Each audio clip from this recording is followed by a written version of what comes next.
Vous écoutez un podcast Top Music. C'est moi le patron avec le réseau Entreprendre. Eh bien, chers amis du podcast C'est moi le patron, bonjour. Aujourd'hui, je reçois un patron, c'est Jérôme Thomas. Bonjour Jérôme. Bonjour. Jérôme a créé une société qui s'appelle l'AppSquare. Ça peut paraître un peu abstrait, voire abscon, mais il va nous expliquer ce que c'est. C'est quoi l'AppSquare, Thomas ? Alors l'AppSquare, c'est une société qui favorise le réemploi des équipements et des consommables dans les laboratoires, donc c'est destiné à la recherche publique ou privée. Et on est à la croisée entre Le Bon Coin et le back market du laboratoire, puisque c'est une place de marché. C'est quoi les consommables dans un laboratoire ? Alors les consommables, ça peut être des pointes de pipettes, ou ça peut être des tubes à centrifuger, où on en a consommé énormément pendant la période de Covid, où là, il y a des surstocks actuellement. Et on en a rentré dernièrement justement pour le remettre sur le marché pour d'autres laboratoires. D'accord. Alors, Jérôme, dites-nous ce qui vous a motivé à quitter une carrière déjà bien établie. Vous allez nous redire ce que vous faisiez avant pour vous lancer dans l'entrepreneuriat et prendre ce risque.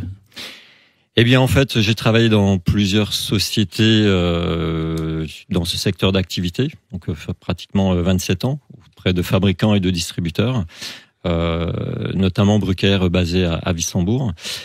Et puis à un moment donné, j'ai eu un constat lorsque je visitais les laboratoires où je voyais qu'il y avait des équipements et des consommables qui étaient dormants, qui étaient non utilisés.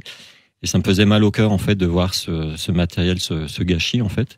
Et donc il y avait un réel besoin et un besoin d'espace aussi pour les laboratoires. Et donc je me suis dit maintenant il faut faire quelque chose puisque pas beaucoup de personnes en fait décider de faire quelque chose. Donc j'ai agi et je me suis dit je me lance et je me dis à 52 ans j'ai encore l'énergie pour le faire, donc je le fais à ce moment-là, sinon je le ferai jamais.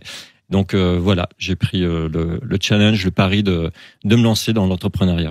C'est super, ce qui prouve qu'on peut se lancer à tout âge et avec quel que soit le background qu'on a, on peut se lancer, on peut devenir entrepreneur, surtout je crois si on est aidé par Réseau Entreprendre. Oui, tout à fait. Réseau Entreprendre, en fait, nous aide énormément puisque on est accompagné de manière individuelle et de manière collective. Donc, il y a vraiment une bienveillance au sein de Réseau Entreprendre. C'est ce que j'apprécie énormément. Il y a un prêt financier qui permet aussi d'aider à démarrer financièrement l'entreprise. Mais c'est vrai que l'écosystème, et c'est surtout, avant tout, pour moi, le réseau qui est important, puisque c'est ça qui permet justement de développer l'activité. Le réseau, c'est ne pas être seul. Et Réseau Entreprendre permet de briser cette solitude du dirigeant. Le marché que vous visez, c'est donc, si je comprends bien, un marché d'achat et de revente. Vous proposez ce que les grands laboratoires doivent déstocker aux petits laboratoires qui ont besoin d'acheter. C'est bien ça ? Voilà, tout à fait. En fait, ça s'adresse surtout aux petits laboratoires qui n'ont pas trop les moyens. Ça peut être des biotech. En fait, ça permet d'aider ces laboratoires à mettre en place leur programme de R&D plus rapidement. Et donc les gros laboratoires, eux, effectivement, ont des gros moyens, donc ils ont beaucoup de matériel qu'ils n'utilisent pas forcément ou qu'ils n'utilisent plus. Et donc l'idée, c'est de pouvoir aussi aller chercher auprès de ces laboratoires, mais on va chercher aussi au niveau des fabricants, des grossistes, des distributeurs, où là il peut y avoir des stocks dormants ou des déclassés ou des surstocks, de manière à le rendre réaccessible sur le marché. Comment vous faites-vous connaître de ces petits laboratoires qui ont ces besoins ?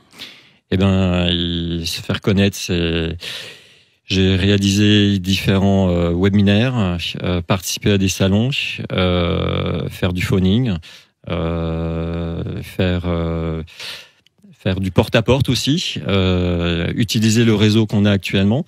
Et puis depuis cette année, il y a aussi un distributeur qui a rejoint le capital de l'entreprise et qui est un industriel local, qui est Deutschler en fait, un distributeur, mais qui est européen. Et il a un réseau vraiment très important au niveau français, au niveau européen. Pour l'achat ou pour la revente alors ? Alors pour les deux, puisque eux sont distributeurs de produits neufs. Par contre, il peut y avoir du déclassé. Et eux, comme de plus en plus l'économie circulaire, la partie RSE est de plus en plus présente dans les laboratoires. Donc eux, ils permettent aussi de faire connaître la solution de l'AppSquare à travers le groupe Deutschler.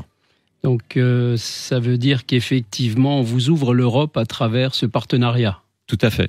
C'est notre ambition aujourd'hui en fait déjà de bien se faire connaître en France, mais l'idée c'est d'aller en Europe puisque moi j'ai toujours eu une carrière en fait internationale, que ça soit européenne, aux États-Unis ou mondiale, et donc l'idée c'est d'aller sur l'Europe. C'est quoi les principaux jalons que vous voulez atteindre dans les 5 ans qui viennent? Donc on a compris l'international. Est-ce qu'il y en a d'autres? Alors les différents jalons, c'est la partie qui est digitale, la consolider, mais c'est aussi d'avoir des locaux aussi, puisqu'il faut à un moment donné pouvoir stocker du matériel, éventuellement le vérifier, le reconditionner pour pouvoir le revendre. Donc il y aura un autre jalon qui est effectivement un jalon d'avoir un espace physique et des personnes aussi pour pouvoir vérifier ce matériel. Ce qui veut dire des investissements à prévoir. Des investissements humains et des investissements... Vous êtes combien de personnes, Jérôme, actuellement? Alors aujourd'hui, je suis seul dans l'entreprise, mais je travaille avec 2 développeurs. Et dès que les finances le permettront, de recruter un commercial pour pouvoir être à plein temps sur l'activité commerciale. Donc du boulot, il y en a, vous l'entendez chez LabSquare, travail à venir, n'hésitez pas à postuler. Et puis patron de petits laboratoires qui cherchaient et bien des produits pas trop chers, LabSquare c'est la bonne place de marché. Et vous qui êtes titulaire, propriétaire d'un gros labo, eh bien vous avez des choses à donner, à vendre, à recycler. C'est aussi LabSquare. Donc allez-y. Merci beaucoup Jérôme. On vous souhaite plein de belles choses pour l'avenir. Merci.